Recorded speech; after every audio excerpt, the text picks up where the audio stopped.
10 2 3 30 جنيه. تفتكروا ب30 جنيه ممكن نعمل فطار؟ تفتكر ممكن تفطر فطار كامل، وجبة كاملة مغذية ب30 جنيه بس؟ تعالوا نشوف عملناها ازاي. بصوا، عملنا احلى بطاطس ومحشية خضروات وعليها جبنة موتزاريلا ب30 جنيه. ديت احنا عندنا دول بطاطستين كبار، شايفين انا مقشراهم وقسماهم. ممكن تجيبي 3 بطاطسات يبقوا وسط، يعني على حسب الكميه اللي انت عايزاها. البطاطس مكعبات، يعني ما تبقاش صغيره او ما تبقاش كبيره قوي كده. انا قطعتها اهي.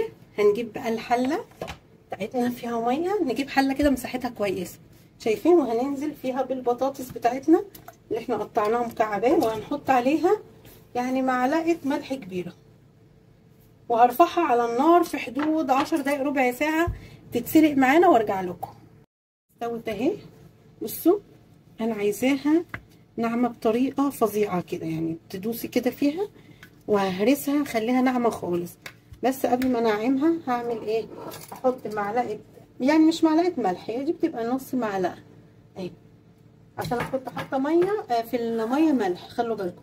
وهحط معلقه فلفل اسود. الفلفل الاسود بيديها طعم حلو قوي. وهبدا اهرس فيها كده زي ما انا ما قلت لكم كويس جدا. خلصنا هرسناها كويس جدا زي ما انا ما قلت لكم. هنحط عليها نص معلقه نشا. في عندك ربع كوبايه نص معلقه، لا انا قلت لكم نص كوبايه نشا، في ربع كوبايه ماشي، عشان النشا هو اللي بيديها القوام المتماسك. وبرده يعني همزجهم كويس جدا لغايه ما يندمجوا مع بعض. خلصتها اهي، عجنتها بالنشا كويس وسويتها. معايا ورقه زبده هكعملها كده وهفردها، احطها في الصينيه عشان تفرد. الصينيه معايا اهي. اجيب زيت وادهنها عشان بس ايه تلزق. انا يعني الصينيه دي مختارها كده عشان بس انا هحط عليها ورق زبده. انتوا ممكن تحطوا في اي صينيه عندكم عاديه من غير ورق زبده عادي جدا، تدهنوها زيت برضو وتحطوها، مش هيحصل اي حاجه. انا هدهن برضو ورق الزبده دي كده بقى. اهوت انا دهنت ورق الزبده. معانا البطاطس هنبدا نشكلها. هوريكم بقى انا هدهن ايدي بس زيت عشان اعرف بس اشكل.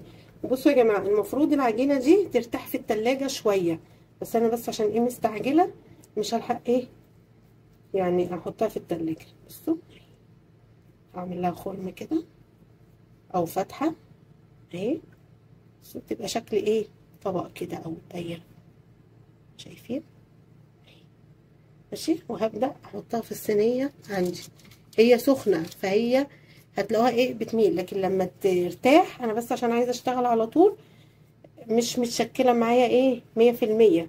انا هسيبها ترتاح بعد ما انا مشكلها اهي،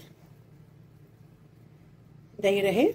اعمل لها كده، ابدا ان انا افتح عشان هنا انا هبدا احشي، شايفينها عامله ازاي. هكمل الكميه وارجع لكم. تشكيلها كلها بصوا عاملاها زي ايه الكوبايات كده، شكل حلو قوي عشان نحشي فيه. الحشوه بقى عندنا ايه اللي احنا هنحطه؟ بصوا انا مقطعه حاجات بواقي في البيت، يعني انا مش جايبه حاجه. بصلايه صغيره، فلفل اخضر متقطع، وعندنا طماطم. هنحط ندهن بقى الكلام ده ازاي. احنا هنعملها معامله البيتزا. هنجيب كده كوبايه بوله صغيره، هنحط فيها في حدود 3 معالق زيت، هنحط رشه ملح بسيطه مش كتير، رشه فلفل اسود، وهنحط رشه معلقه صغيره زعتر.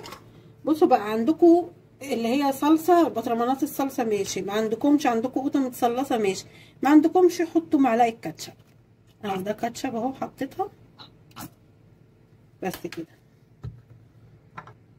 وهقلبهم كويس جدا، وهبدا ادهن بالكلام ده كله البطاطس اللي انا عاملاها. بصوا اهي، اركنه على جنب ونجيب البطاطس بتاعتنا تاني ونبدا ندهن القلب كده كويس.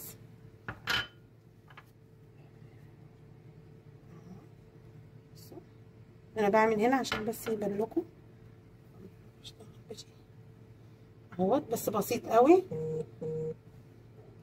اهو. بكده خلصنا اهو. بصوا شايفينها دهنتها كلها. هنبدأ بقى نحط الحشوة بتاعتنا. هحط بصل اهو، بصل يعني طماطمتين كده على حسب بقى ما تاخد، وفلفلتين شايفين. حط هنا قريب عشان تبان. بصل كده اهو، واحط طماطم واحط فلفل. بصوا كده ده شكلها بعد ما خلصناها، شكلها خطيرة ومشبعة جدا جدا. هنحط بقى على وشها اهي جبنة موتزاريلا. هنحاول نحط كده على الوش جبنة موتزاريلا في كله بقى. شايفين؟ اقرب بس هنا كده. اخلص الكمية كلها وارجع لكم. بصوا بقى ده شكلها كده النهائي بعد ما خلصت. دي تحسيها قطع بيتزا مش بطاطس خالص. هتنفع في الفطار زي ما قلت لكم. هي ما اتكلفتش الا 30 جنيه. نص كيلو بطاطس عملنا الكميه دي كلها، وشويه جبنه موتزاريلا ما يكملوش اي حاجه يعني. ده هم حبه قد كده في حدود 4 معالق، ونص طماطمايه وفلفل وحته بصلايه صغيره، كله من البيت وبواقي التلاجة. وحاجه مشبعه جدا، فطار حلو قوي ومشبع ومغذي، وكمان ممكن نديه للولاد في اللانش بوكس هيبقى شكله حلو وجميل. هندخل الفرن على درجه 180 درجه 10 دقايق. بعد كده هنفتح الشوايه 5 دقايق ونطلعها ونشوف.